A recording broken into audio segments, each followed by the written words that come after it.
पिछले वीडियो में हम लोग पढ़ रहे थे समाजवाद एवं साम्यवाद। उसमें हम लोग जाना कार्ल मार्क्स और भी बहुत सारे ऐसे समाजवादी जो नेता थे, समाजवादी जो विचारधारा के राष्ट्रवादी जो नेता थे, उन्होंने किस प्रकार से पूरे विश्व में समाजवाद की विचार का प्रसार प्रभाव जमाया। इन बातों को हम लोगों ने समझा और जाना। अब आता है इसमें 1917 की बोल्शेविक क्रांति। इसी घटनाक्रम में 20वीं शताब्दी के इतिहास की एक महत्वपूर्ण घटना थी बोल्शेविक क्रांति, यानी रूस की क्रांति। रूस में बोल्शेविक क्रांति हुआ था 1917 में, उसी को हम लोग बोल्शेविक क्रांति कहते हैं। ये रूस में हुआ था, रूस की क्रांति। इस क्रांति में रूस का जो सम्राट था जार, सिर्फ उसी को खत्म नहीं किया, उसका जो एक तंत्रीय शासन था सिर्फ उसी का प्रभाव खत्म नहीं किया, बल्कि पूरे रूस में जो पूंजीपति वर्ग थे, जो महाजन थे, जो शेर शाहकार थे, जो सामाजिक आर्थिक और व्यवसायिक क्षेत्र पर जो एक आदमी व्यक्तिगत जो जिसका शासन हुआ करता था, उस सभी शक्तियों को समाप्त कर दिया। यानी उन सारी शक्तियों को इस क्रांति ने समाप्त कर दिया और वहां पर मजदूरों की सत्ता, यानी मजदूरों की विचार, मजदूरों की विचार रखने वाले और किसानों के विकास के विचार रखने वाले का वहां पर सत्ता स्थापित हुआ, वहां पर शासन स्थापित हुआ। रूस की बोल्शेविक क्रांति सही मायने में नवंबर 1917 ईस्वी में संपन्न हुई। इस क्रांति ने एक नए समाजवाद का जनक किया, समाजवाद का स्थापना किया, जिसमें अधिकार किसानों और मजदूरों को दिया गया, किसानों और मजदूरों को मिल गया। और इस प्रकार सबसे पहले विश्व में सर्वहारा वर्ग की सत्ता, सर्वहारा यानी जिसमें सर्वहारा वर्ग उसे कहते हैं, जिसमें किसान और मजदूर या आम लोग शामिल हो, उसे हम सर्वहारा वर्ग कहते हैं। उस वर्ग की सत्ता स्थापित किया गया, या जिस क्षेत्र में स्थापित नहीं थे उस क्षेत्र में स्थापना करने का प्रयास किया गया। इसके बहुत सारे कारण थे, इस क्रांति के और इस स्थापना के बहुत सारे कारण थे। इसमें पहला कारण था आपको जार की निरंकुशता और अयोग्य शासन। 1917 से पहले रूस में रोमनोव राजवंश का शासन था, रोमनोव राजवंश का शासन था। उस समय रूस के सम्राट को जार कहा जाता था, जार रूस के सम्राट को जार कहा जाता था। जार जो था, उसका जो शासन करने का तरीका था वो एक कठोर था, कठोर राजनीतिक शासन था, या एक कठोर संरचना के अनुसार वो शासन करता था। 19वीं शताब्दी के मध्य तक पूरे यूरोप में जब हर क्षेत्र में आंदोलन होने लगे और परिवर्तन होने लगे, तो राजतंत्र की जो शक्ति थी यूरोप के देशों में समाप्त होने लगी। उसका जो प्रभाव था वो रूस के क्षेत्र में भी पड़ा था, उसके रूस के क्षेत्र में भी पड़ा था। परंतु रूसी जो राजतंत्र था, रूसी जो सत्ता का जो जार था, जो रूस का सम्राट था, रोमनोव शासन का, वो किसी भी हद में किसी भी तरह से अपने शासन को छोड़ना नहीं चाहता था, अपने पद को छोड़ना नहीं चाहता था। और उसको समाज या अपने राज्य के लोगों के प्रति कोई सुख दुख में भागीदारी नहीं थी, उसकी कोई देख रेख नहीं थी। यानी हमारे राज्य की जनता भूखों मर रही है, उसकी कोई चिंता नहीं थी। उसको अपने शासन और अफसरशाही लोगों के बीच में रहने का विचार रहता था, वही काम था। अफसरशाही था, अफसरों का बात मानना, अफसर जिस तरह से मुनाफा लाए उसको समझना।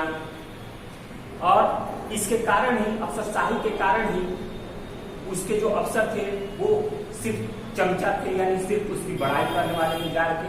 वो बिल्कुल अनपढ़ थे, बिल्कुल गंवार थे, उनके पास कोई शिक्षा नहीं थी, उनके पास कोई आधार नहीं था। जार जो था, उसके साम्राज्य में अफसरों का नियुक्ति का जो था, उसका भी कोई संरचना नहीं था, उसकी कोई योग्यता नहीं थी किस योग्यता पर हम अपने अफसर को नियुक्त करें। इसी कारण जार की जो स्वेच्छाचारी स्थिति थी, यानी स्वेच्छा जो थी, उसकी इच्छा के विरुद्ध पूरी सत्ता की स्थिति बद से बदतर होती चली गई थी। यानी पूरी शासन व्यवस्था की स्थिति जो थी वो बदतर हो चली थी। अफसरशाह जो थे, जो अफसर थे उसके, वो अयोग्य थे। जार जो था वो अयोग्य था, उसके अपने जनता के सुख दुख की कोई चिंता नहीं थी। तो ये था। दूसरा था मजदूरों की दयनीय स्थिति।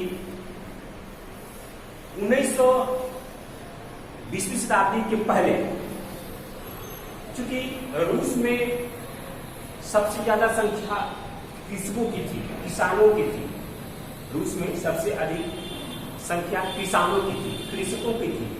1861 ईस्वी में अलेक्जेंडर द्वितीय के द्वारा कृषि दासता समाप्त कर दी गई थी।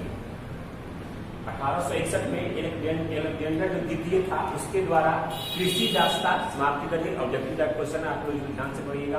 1861 में अलेक्जेंडर द्वितीय द्वारा कृषि दासता समाप्त कर दी गई थी, परंतु इसके बावजूद भी किसानों की स्थिति में कोई परिवर्तन नहीं था। किसानों की स्थिति में कोई परिवर्तन नहीं था। उनके जो खेतों के आकार जो थे वो छोटे छोटे होते थे, प्लॉट, उपज कम होती थी, उन्नत किस्म के बीज नहीं थे, उनके पास पूंजी का अभाव था, वो हमेशा कर्ज के बोझ से दबे रहते थे। सेठ महाजनों, साहूकारों के वो कर्ज से बोझ से वो दबे रहते थे।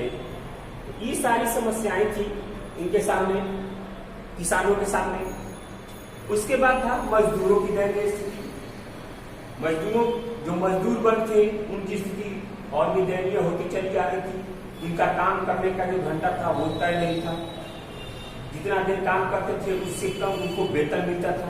उनको रहने की कोई सुविधा नहीं थी। उनको पेयजल, पीने, आवास, किसी भी चीज की उनके पास कोई सहायता नहीं थी। उनका मजदूरी जो था बहुत कम था। उनका भरपूर शोषण किया जाता था। तो मजदूर वर्ग भी इससे अपनी बेड़ियों से निकलकर वो क्रांति की तरफ आगे आ रहे थे।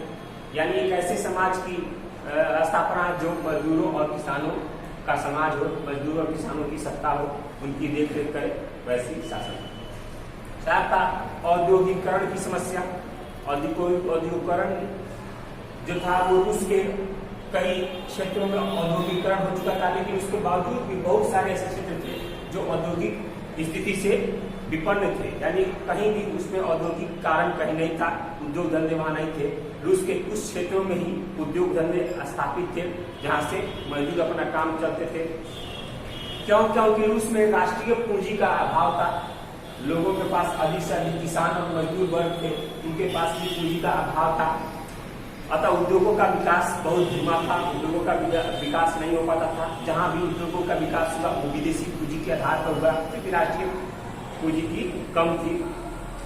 विदेशी पूंजी जो की लगती थी उद्योगों धंधों में, वो सिर्फ शोषण को बढ़ावा देती थी। यानी विदेश का कोई भी विदेश अगर पैसा देता है, लगाता है, तो उसका तो शोषण करेगा और ज्यादा से ज्यादा मुनाफा कमाएगा। तो इस तरह से मजदूरों में या जो पूंजीपति थे, जो छोटे छोटे पूंजीपति थे, जो चाहते थे कि हमारे पास पूंजी हो जाए तो हम कोई निवेश करें, कोई उद्योग स्थापित करें, उनमें असंतोष की भावना एक थी। उसकी बात रूसीकरण की नीति जो थी, रूस में 2-3 धर्म के अलग अलग लोग रहते थे। यानी वहां कहा जाए तो वहां स्लाव जाति के मुख्यतः लोग रहते थे।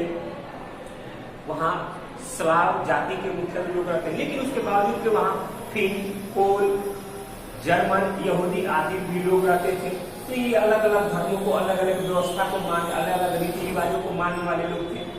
लेकिन रूस की स्थिति यह थी कि रूस हर आदमी पर, हर वर्ग पर अपना नीति थोपने का प्रयास करता था।